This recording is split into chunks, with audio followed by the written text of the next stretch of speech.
Out here, in the heart of Nevada's untamed wilderness, lies a challenge unlike any other. A race that tests the limits of both machine and human endurance. Welcome to Las Vegas to Reno. This is the longest off-road race in the United States. Just minus one, and then wherever you can park.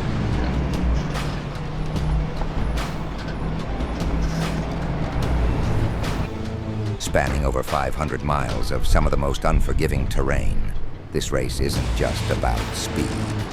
It's a battle against the elements, against time, and sometimes against oneself. For the drivers, it's a test of skill, determination, and the unrelenting pursuit of victory. Yeah. All right, let's.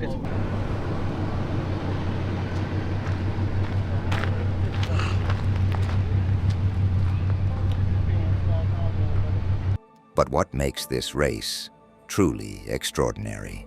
It's the stories of those who dare to face the desert, who push themselves to the edge, and who chase the dream of crossing that finish line in Reno. Whether you're a seasoned veteran or a newcomer, every mile is a journey, and every journey is unique.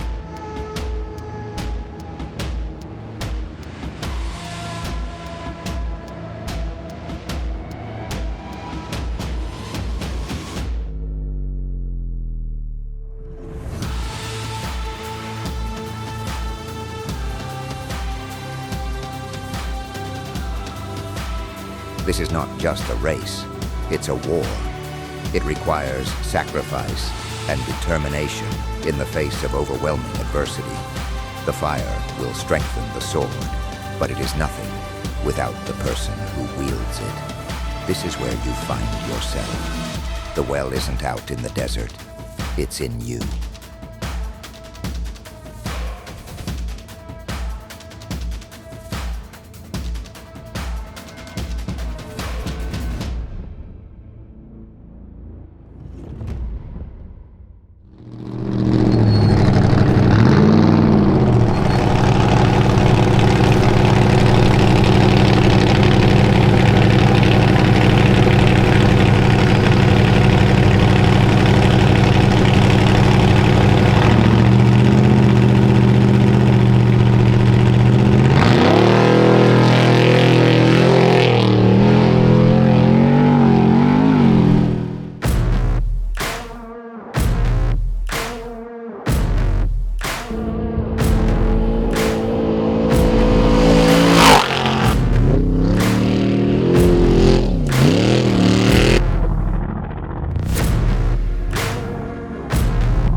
Best in the desert.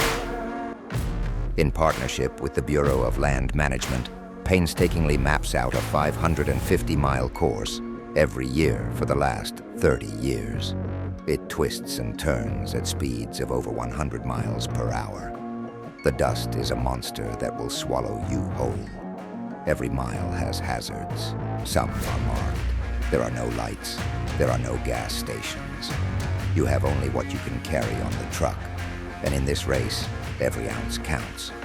It's you, the man next to you, a satellite link, and all the guts you have.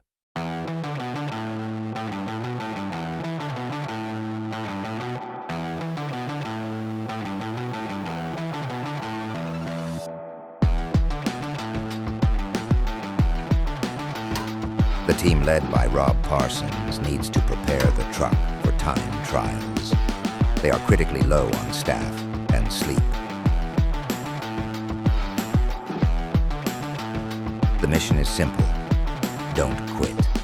A new state-of-the-art lighting setup and changes to the electrical system mean they need more time for testing. They don't have it.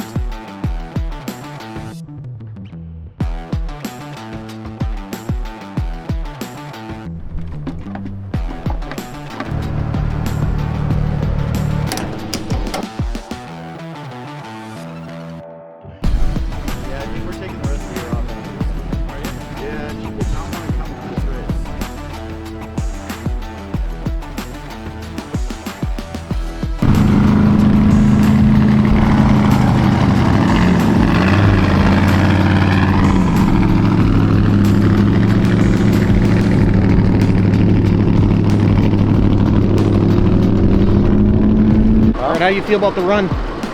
It's my best qualifying session to date, so I'm pretty happy about it. Okay. Good mix of stuff. Like I said, it was a right-hand course. As an American, you expect everything to be left-handed, but it was fun. So we did some work to the truck that actually improved the handling to the right a little bit. So we feel good about that. Really good pre-run with Andrew. Did some good kind of walkthrough on the map beforehand, sitting there and staging, and I think that really helped to, you know, stay on it all the way through. Hit some of the big stuff, went right through, so happy with how the truck's performing. And Any surprises? now the truck's on point. We're ready for race day.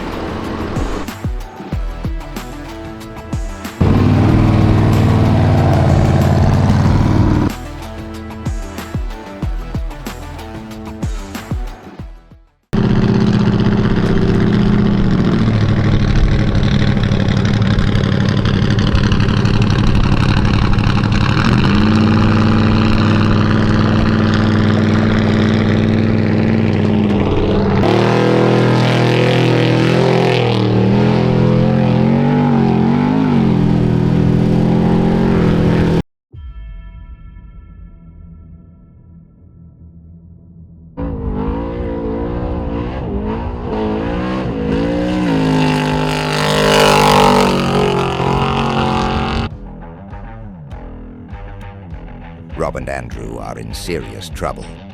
After a strong start, passing pits 1 through 3, they radio the chase vehicle to meet at pit 4.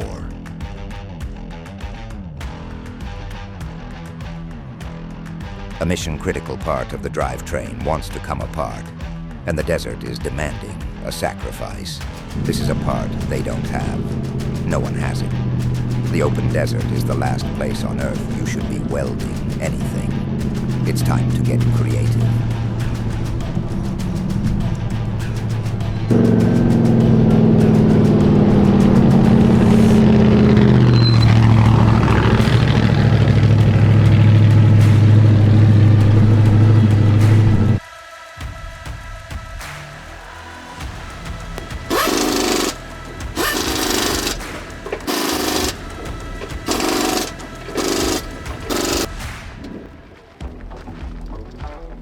Catch them in the slower technical sections, and then they'd get out on the faster areas. Who was it?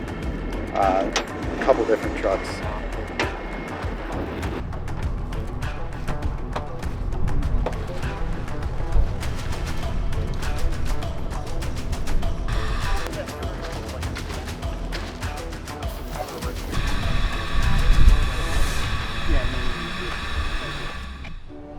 The team has just performed an engineering miracle. It's back to the war.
They have upset the natural balance. The desert challenged them to a battle, and they won. They found a well, and they found themselves. But the desert is hungry and needs more.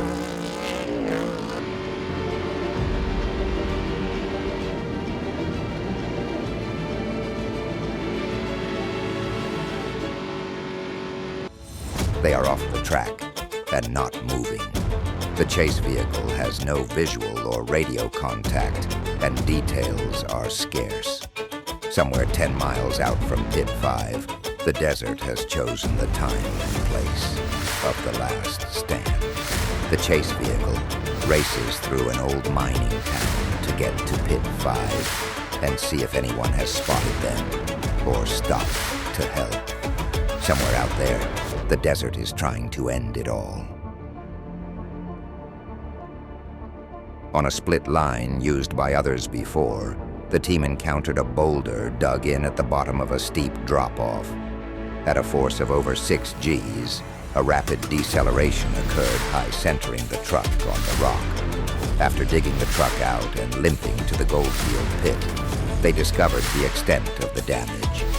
The rock had destroyed a wheel and severed a lower arm, compounding the issue from earlier in the race. They made the right call for safety and packed it in.